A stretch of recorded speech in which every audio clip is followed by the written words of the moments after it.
उत्तराखंड में 2027 के लिए विधानसभा चुनावों की हलचल शुरू हो चुकी है।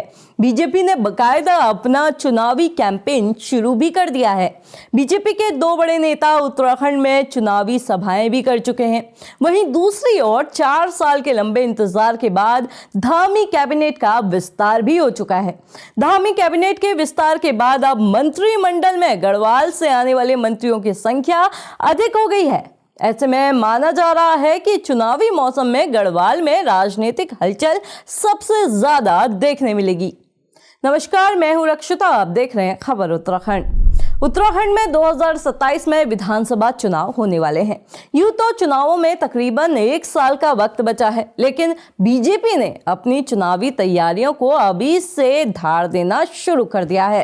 हाल ही में धामी कैबिनेट विस्तार के बाद अब कैबिनेट में गढ़वाल से आने वाले मंत्रियों की संख्या अधिक हो गई है। ऐसे में माना जा रहा है कि बीजेपी गढ़वाल की विधानसभा सीटों पर अधिक सक्रियता से तैयारी करना चाहती है। धामी कैबिनेट में गढ़वाल से आने वाले मंत्रियों में सतपाल महाराज, सुबोध उनियाल, धन सिंह रावत, मदन कौशिक, प्रदीप बत्रा, खजान दास, गणेश जोशी, भरत चौधरी शामिल हैं। यानी मौजूदा दौर में धामी कैबिनेट में गढ़वाल का पलड़ा जो है वो काफी भारी नजर आ रहा है। अब ऐसे में जाहिर है कि बीजेपी चुनावी लिहाज से अपनी तैयारी शुरू कर चुकी है। अब एक बार गढ़वाल के चुनावी समीकरण पर नजर डाल लीजिए।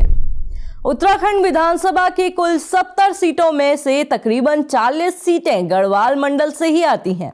यानी इस लिहाज से देखें तो सूबे की सरकार कौन चलाएगा ये गढ़वाल से ही तय हो जाता है, और यही वजह है कि बीजेपी ने गढ़वाल को ही अहमियत दी है।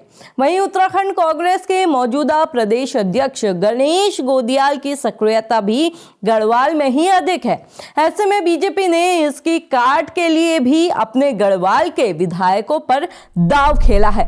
2027 के चुनावों में क्या रिजल्ट आएगा ये तय जनता को करना है। हालांकि हालिया सियासी हलचलें बताती हैं कि चुनावी समर का अहम हिस्सा गढ़वाल में ही लड़ा जाएगा। अब आप इस खबर को कैसे देखते हैं, कमेंट करके जरूर बताइएगा।